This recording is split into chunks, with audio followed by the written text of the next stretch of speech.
देवियों और सज्जनों, सत सत नमन। आपको आत्म परिचय के 89 परिच्छेद को लेकर मैं आपके सम्मुख उपस्थित हुआ हूं। सत्यनारायण व्रत का प्रथम अध्याय आपको सुना रहा हूं। तो सर्वप्रथम आप बोलेंगे, बोलो सत्यनारायण भगवान की जय।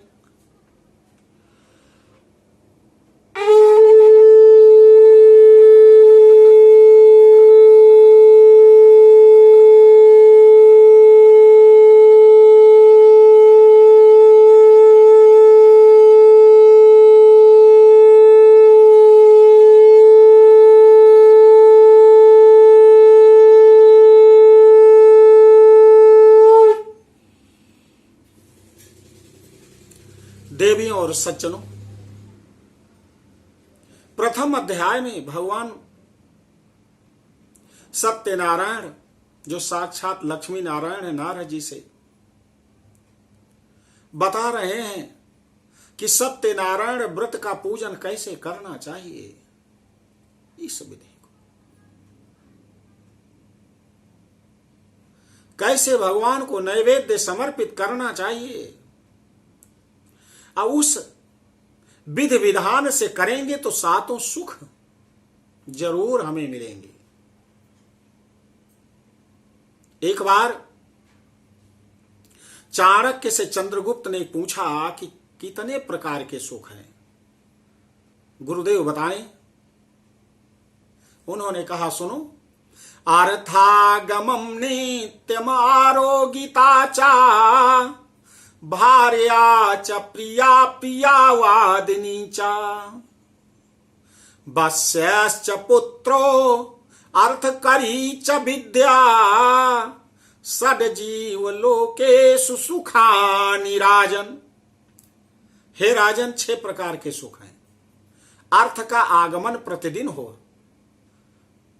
और आरोगिता चा, और परिवार में सभी लोग स्वस्थ हों, भार्या प्रिया हो, प्रिया मतलब लक्ष्मी की तरह हो, अप्रिय वादिनी चा, अप्रिय बोलने वाली भगवान नारायण की परम प्रिया पृथ्वी की तरह हो। चाहे जितना देखिए, लेकिन पृथ्वी माता कभी नाराज नहीं होती। वस्याश्च पुत्रो, और पुत्र जो है, संतान जो है, बस में रहने वाली हो माता पिता के। अर्थ करी च विद्या, और जो विद्या हमने जीवन में प्राप्त की है वो अर्थ उत्पन्न करने वाली हो। ये 6 प्रकार के सुख हैं इस संसार में। लेकिन भगवान कहते हैं कि सत्यनारायण भगवान के इस व्रत को करने से 7 प्रकार का सुख मिलेगा, जैसा कि मैंने अभी बताया। दुख शोकादि शमनम, दुख और शोक का शमन होगा। धन धान्य प्रवर्धनम, धन और धान्य की वृद्धि होगी। सौभाग्य संतति करम सुखम, सौभाग्य और संतान का सुख मिलेगा। और सर्वत्र विजय प्रदम, और 7वां सुख, सभी स्थानों पर विजय मिलेगी। भगवान के इस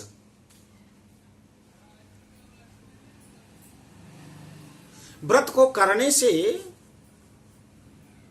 7 सुख मिलते हैं।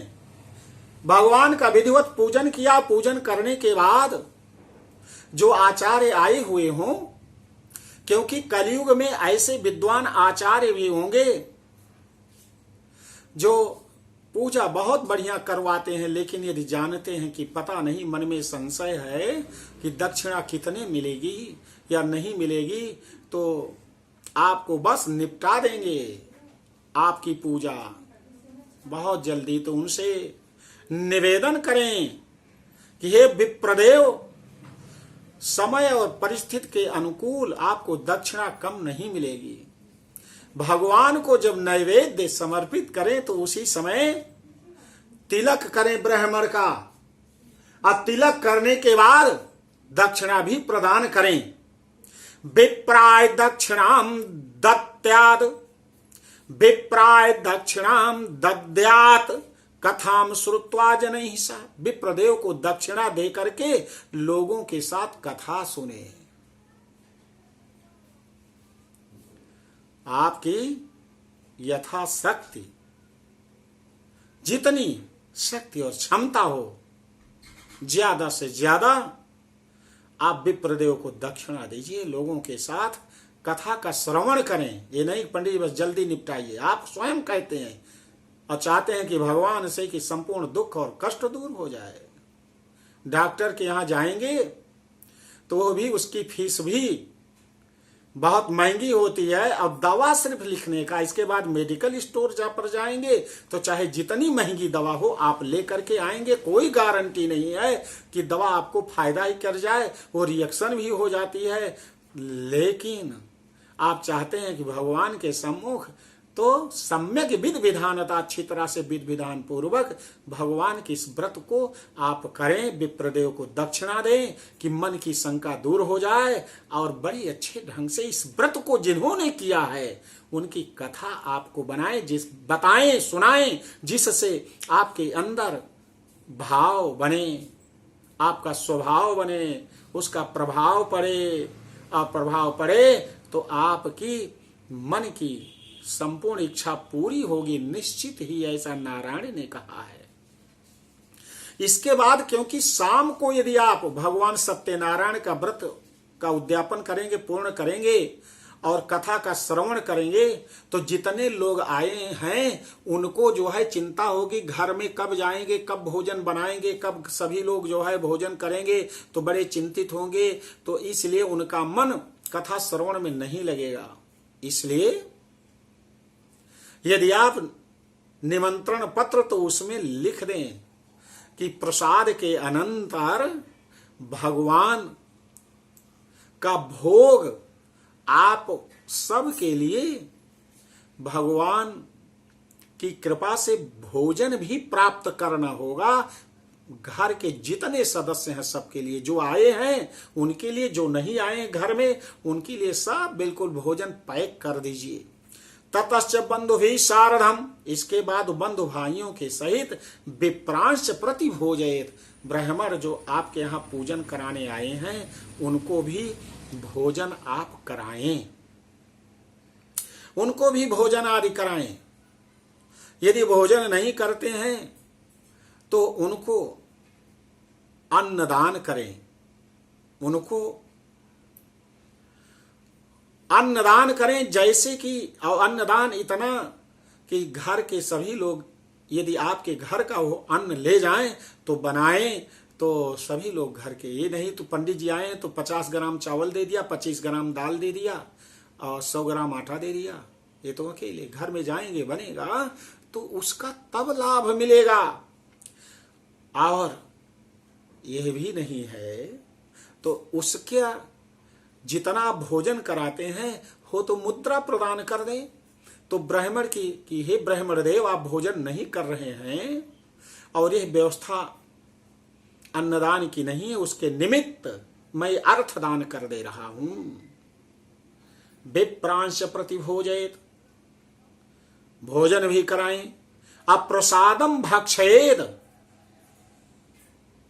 अप्रसाद जो पूजन के बाद सबको दिया जाए वो प्रसाद आप सभी लोग उसे ग्रहण करें, उसके खाएं।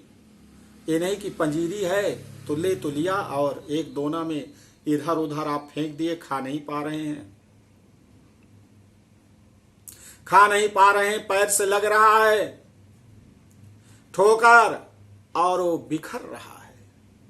तो जिसने जैसे यदि आप भक्ति भाव से भगवान का प्रसाद यदि आपने बनाया है, गाय के घी में अच्छी तरह से भूना है, उसमें ड्राई फ्रूट्स वगैरह डाला है और उसमें गुड़ या शक्कर डाला है, तो वो ऐसा प्रसाद की कोई छोड़ ही नहीं सकता, उसे खाएं। लेकिन आदत है, मैंने देखा है कि अंत में प्रसाद लेकर के ले जाते हैं और कहीं फ्रिज पर रख दिया, कहीं बेड पर रख दिया और वैसे पड़ा रहता है, उपेक्षित होता है, उपेक्षित होता है। तो भगवान लक्ष्मी नारायण इससे प्रसन्न नहीं होते हैं। उनके नाम का जो प्रसाद है, जो मिले उसको आप ग्रहण करके खा करके तभी आप उठें। भक्षेद, और उठें और भक्तया नृत्य गीतादिकम चरेत, और भक्ति भाव से नृत्य करें, गीत आदि गाएं, भगवान का भजन गाएं, नृत्य करें। महिलाएं घर में रात्रि जागरण करें। विवाह आदि में यदि आज ही आई हुई बहू है और कल विवाह में बारात जा रही है तो रोड पर तो उनको डांस करवा देंगे बैंड बाजे वाले, लेकिन भगवान के सामने नाचने में उनको शर्म आती है। अरे मीरा की तरह है, मीरा की तरह बनिए कि बाहर मत दिखाओ अपने को, भगवान को दिखाओ, माता लक्ष्मी को दिखाओ, प्रसन्नता, नृत्य गान आदि, और उनके लिए आप नाचो। पग घुंघरू बांध ही मीरा नाची, वो भगवान के लिए नाचती हैं, भगवान के लिए सारा कार्य करती हैं, भोजन बनाती हैं, प्रसाद तैयार करती हैं तो भगवान के लिए, बिना उनको पानी भी पीती हैं तो बिना समर्पित किए नहीं पीती हैं वो। इसीलिए जब मीरा के ज्येष्ठ ने, राणा जी ने विष का प्याला भेजा और उस विष के प्याले को उन्होंने भगवान के पास ले जाकर के भोग लगाने के लिए समर्पित किया तो भगवान ने उस विष को अमृत में बदल दिया। कहानी नहीं है भैया, ये बिल्कुल सत्य है। तो आप जो है, जैसे छोटा सा बच्चा कोई चीज मिला उसे खा लिया और उसमें यदि कोई गलत चीज है तो इन्फेक्शन से वो बीमार हो जाता है, ऐसे बिना भोग लगाए यदि हम ग्रहण करते हैं और माता पिता को दिखा करके वो बच्चा उस चीज को ग्रहण करे तो उसमें यदि कोई चीज नुकसान करने वाली है, उसमें कीड़े मकोड़े पड़े हुए हैं, छिपकली पड़ी हुई है, सब निकाल करके उसे खाने वाला होगा तब देंगे, नहीं तो उसे उपेक्षित कर देंगे। तो भगवान हमारे हैं, अमृत तत्व को उसमें डाल दिया, विष तत्व को निकाल दिया। नृत्य गीत आदि करें।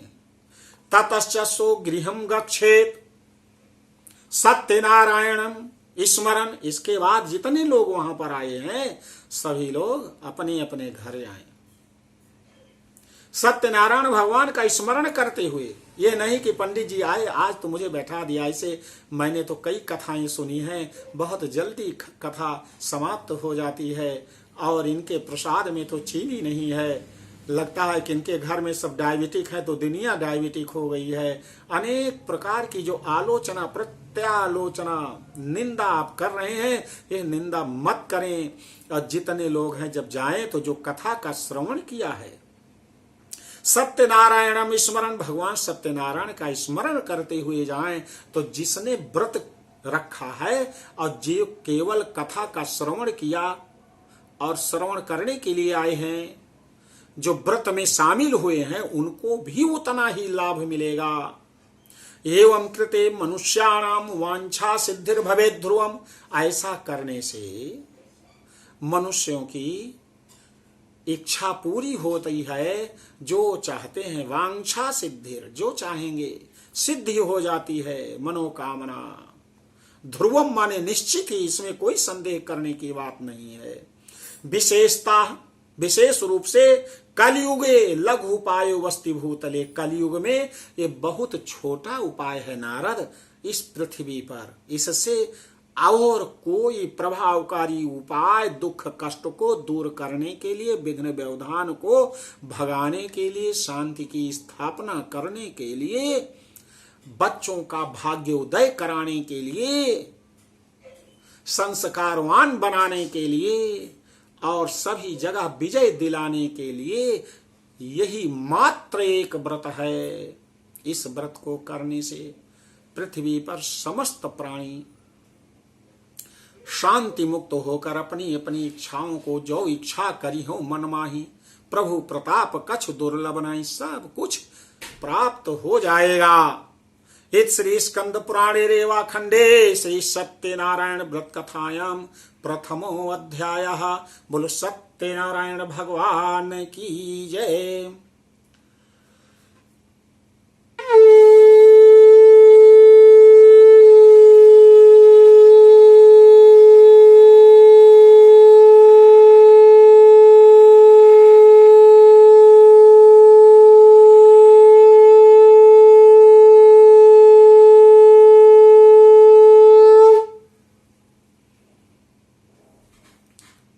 भगवान सत्यनारायण सभी की मन कामनाओं को पूर्ण करें, विघ्न व्यवधानों को दूर करें, निश्चित ही दूर कर देंगे।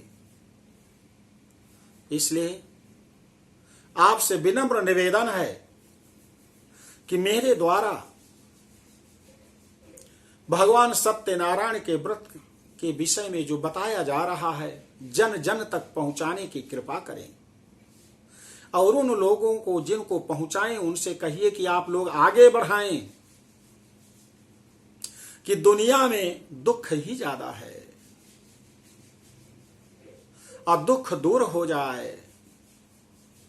और यह भी बताएं कि आचार्य जी के इस वीडियो को सब्सक्राइब करें, तो आचार्य जी जब नया वीडियो भेजेंगे तो सबके पास अपने पास पहुंच जाएगा और उसका आप लाभ प्राप्त करेंगे। धन्यवाद।